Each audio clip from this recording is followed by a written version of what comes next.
Jumpa lagi dengan channel TN Gurit, channel yang setia berbagi tips dan informasi ringan yang berguna bagi kehidupan sehari-hari. TN Gurit Channel sekedar berbagi tanpa menggurui. Pada video kali ini akan kita bahas mengenai tanaman kepala tupai. Orang Jawa menyebutnya sebagai simbar bajing. Unik ya namanya. Barangkali belum banyak yang tahu mengenai tanaman ini, so mari kita simak video ini sampai tuntas. Kepala tupai biasanya tumbuh menempel pada pohon-pohon tua yang berukuran besar di hutan-hutan. Selain itu juga bisa ditemukan pada bebatuan atau bahkan pada tembok-tembok bangunan yang terdapat rekahan. Tumbuhan ini berasal dari Afrika dan menyebar hingga sampai di India, Asia Timur, Bangladesh, Indonesia, Malaysia, Filipina, Papua New Guinea, hingga Australia. Konon, kepala tupai merupakan tumbuhan purba yang sudah ada sejak ratusan juta tahun yang lalu. Tumbuhan ini bisa hidup dengan baik di daerah tropis hingga subtropis pada wilayah dataran rendah hingga ketinggian 2.500 meter di atas permukaan laut. Kepala tupai mampu eksis pada area ternaung dan lembab maupun pada area terbuka yang langsung terjemur sinar matahari. Daun kepala tupai terdiri atas dua jenis, yaitu daun steril dan daun fertil. Keduanya memiliki bentuk dan fungsi yang berbeda. Daun steril panjangnya bisa mencapai 25 cm, bentuknya melebar dengan tepi daunnya yang berlekuk-lekuk, melekat dengan erat pada rimpangnya walau telah mengering. Daun steril berbentuk seperti keranjang, saat masih muda berwarna hijau dan akan berubah menjadi coklat seiring waktu yang kemudian akan mengering.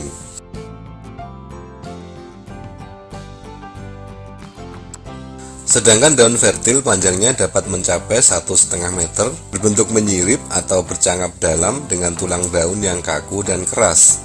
Pada lembaran daun inilah terletak spora. Spora merupakan cara perkembangbiakan generatif pada tumbuhan ini. Apa yang nampak seperti titik-titik coklat berbentuk bulat pada tayangan disebut sorus yang merupakan kumpulan dari spora. Sorus ini berjajar paralel di antara cabang-cabang anak tulang daunnya. Spora pada tanaman ini memiliki ukuran yang sangat kecil.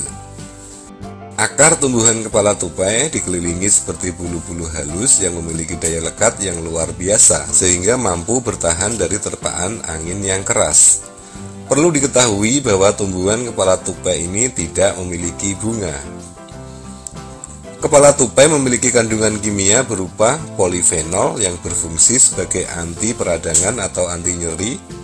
Juga terdapat flavonoid, tanin, kumarin, dan triterpen yang dapat menurunkan sensitivitas syaraf terhadap rasa nyeri. Pada pemanfaatan untuk tujuan kesehatan, daun kepala tupai dibentuk pasta herbal dan mengoleskannya pada area tubuh yang terluka atau sakit. Juga untuk meredakan gejala bengkak, nyeri, dan radang pada area luar tubuh. Cara membuat pasta adalah beberapa lembar daun kepala tupai dibersihkan dengan air mengalir, lalu digerus menggunakan alat penggerus hingga membentuk pasta.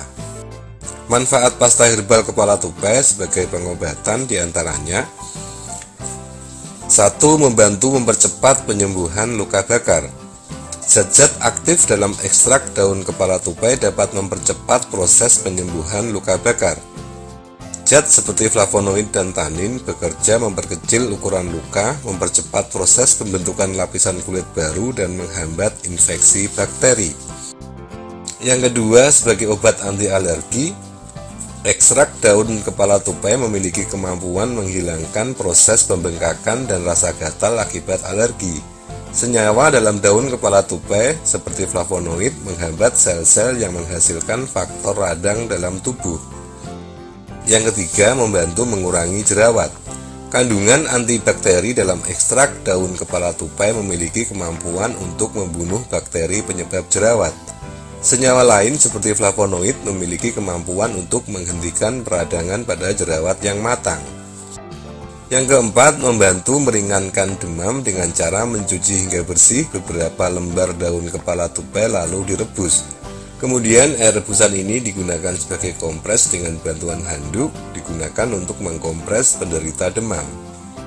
Tentunya masih banyak lagi manfaat tanaman kepala tupai yang tidak dapat saya sebutkan semuanya pada video ini. Demikian video singkat dari channel TN Gurit, kurang lebihnya mohon maaf. Terima kasih sudah menonton, semoga bermanfaat. Wassalam.